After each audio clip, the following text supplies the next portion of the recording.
Terima kasih Anda masih bersama kami di Sapa Indonesia Pagi. Saudara, Litbang Kompas merilis hasil survei kepuasan terhadap kinerja Gubernur dan Wakil Gubernur Jakarta dalam mengatasi berbagai persoalan. Survei melalui wawancara tatap muka ini diselenggarakan Litbang Kompas dari tanggal 10 hingga 14 Juni 2025. Sebanyak 400 responden dipilih secara acak menggunakan metode pencuplikan sistematis bertingkat di Provinsi Jakarta. Dengan tingkat kepercayaan 95%, margin of error penelitian plus minus 4,9%. Survei dibiayai sepenuhnya oleh Harian Kompas, PT Kompas Media Nusantara.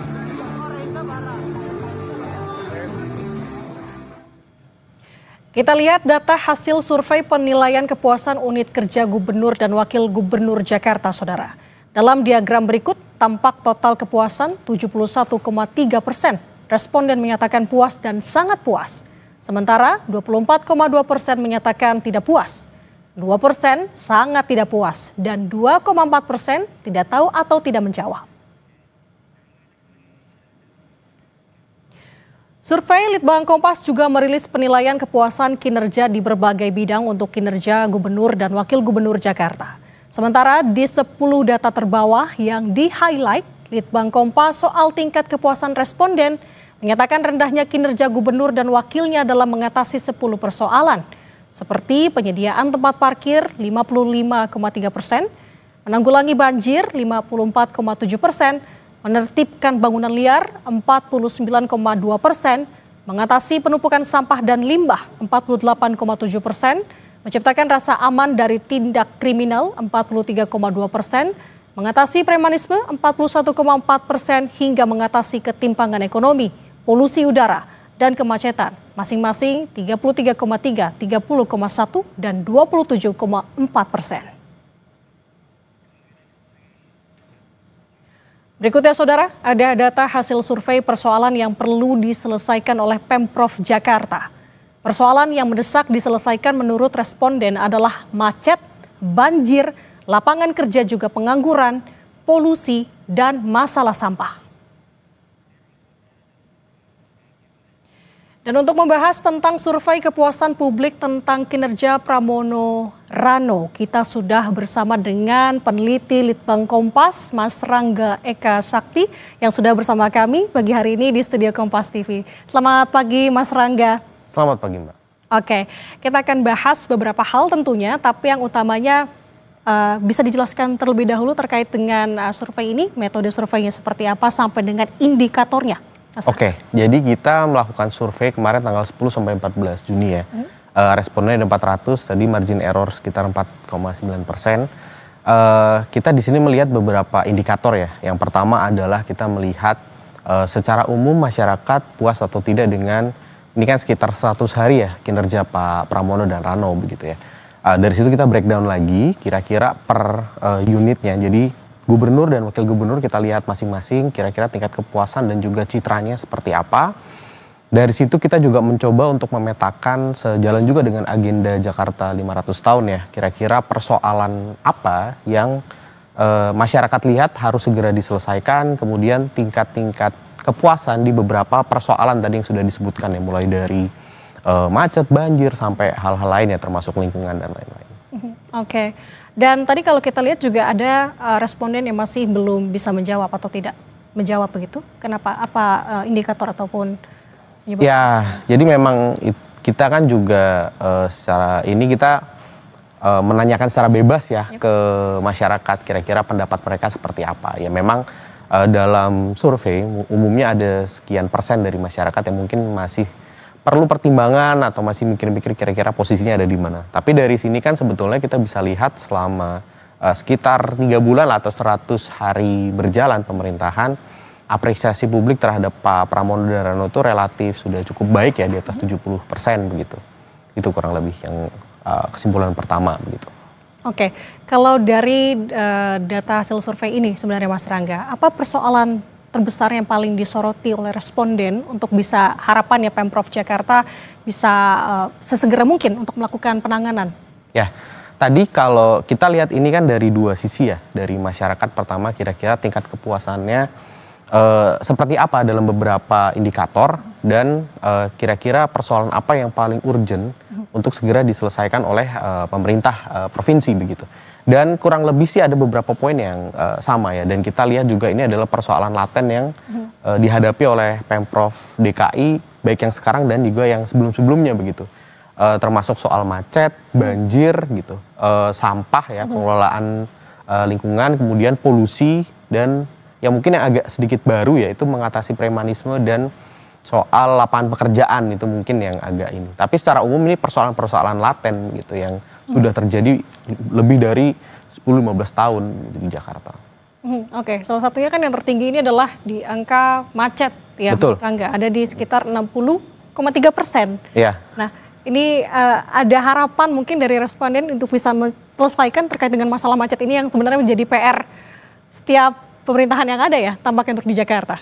Ya betul, kalau kita lihat kan sebetulnya pemerintahan Pak Pramono Rano itu cukup mendekati persoalan ini ya dari 100 harian kerja, dengan pendekatannya adalah mendorong semakin keterbukaannya akses transportasi umum terutama ke daerah-daerah satelit di Jakarta. Nah, mungkin memang perlu waktu yang tidak sebentar ya, harapannya sih mungkin 5 tahun, cuman saya rasa sih mungkin lebih panjang lagi untuk bisa mengurai persoalan kemacetan. Kalau kita lihat secara historis kan pendekatan untuk menyelesaikan persoalan kemacetan ini udah ada banyak ya.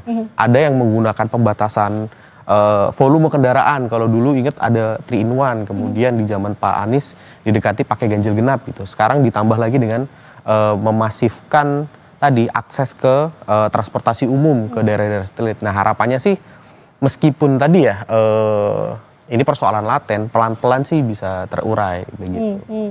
Nah, kita penasaran juga terkait dengan bagaimana pengumpulan hasil simpel atau survei ini berdasarkan kelas-kelasnya. Oke. Bisa Mas Rangga jabarkan terkait dengan kepuasan dari tingkat kelas sosial di Jakarta? Jadi kita sebenarnya bisa membedah survei ini dalam beberapa kategori demografi begitu ya. Yang pertama dari kelas sosial. Kita menemukan satu fenomena yang cukup menarik ya. Jadi di semua demografi, karena tadi ya hasilnya cukup tinggi ya, kepuasannya 70%.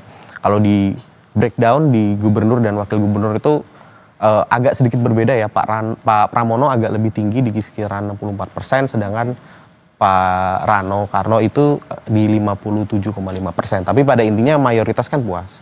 Sama halnya kalau kita lihat dari segi tadi kelas sosial, bawah, menengah atas, secara umum memang mayoritas tuh menyatakan kepuasannya begitu. Tapi kita melihat ada tendensi semakin tinggi kelas sosialnya itu semakin dari menengah bawah, atas sampai atas itu dia semakin tinggi tingkat ketidakpuasannya. Nah, ini kita bisa melihat ya bahwa mungkin selama 100 hari terakhir itu Pak Pramono Rano itu lebih fokus mendorong kerja-kerja di bidang yang langsung berkaitan dengan masyarakat yang kelas bawah dan menengah bawah gitu misalnya. Sedangkan persoalan-persoalan yang mungkin lebih terkait dengan kelas menengah atas, misalnya tentang kemudahan dalam berusaha, kemudian mengatasi tadi ya premanisme gitu misalnya yang sering bersentuhan begitu kan ya. Dan soal keamanan itu masih perlu untuk terus didorong, gitu. Perlu dirangkul juga nih masyarakat di kelas menengah atas itu kalau dari tadi ya kelas sosial. Kelas sosial. Dan kalau untuk usia? Kalau untuk usia ini juga menarik ya. Jadi kalau kita lihat itu dari yang paling muda Gen Z sampai yang generasi baby boomers itu ada sedikit variasi. Tendensinya sama ya. Secara umum itu puas, mayoritas di atas 50%. Tapi kalau kita lihat ada perbedaan yang cukup signifikan di kelas milenial. Jadi umur-umur 28 begitu ya sampai 43, 44 tahun gitu. Nah, di situ tingkat ketidakpuasannya itu di atas 30%-an, 33, 34 gitu. Nah, di situ kelihatan bahwa persoalan-persoalan yang memang dirasakan oleh orang-orang yang seumuran itu ya, termasuk kemacetan, kan mereka kebanyakan sudah berkarir begitu ya, mereka sudah soal lapangan pekerjaan, soal polusi itu mungkin lebih dirasakan oleh mereka begitu, sehingga tingkat resistensinya relatif lebih tinggi dibandingkan dengan umur yang lain gitu. Oke, dari Dari hasil-hasil yang tadi Mas Rangga sampaikan begitu ya Mas, bagaimana sih sebenarnya untuk bisa menguji validitas dari hasil survei ini sendiri? Ya, kalau kita sendiri kan pakai metode sistematis bertingkat begitu ya. Kemudian kita juga melakukannya dengan face to face gitu. Dan kita juga punya kontrol data yang relatif baik ya. Jadi semua hasil kita itu terekam begitu. Ini teknisnya begitu ya Mbak. Jadi secara umum sih dari segi sampel juga udah cukup. Insya Allah sih relatif aman sih.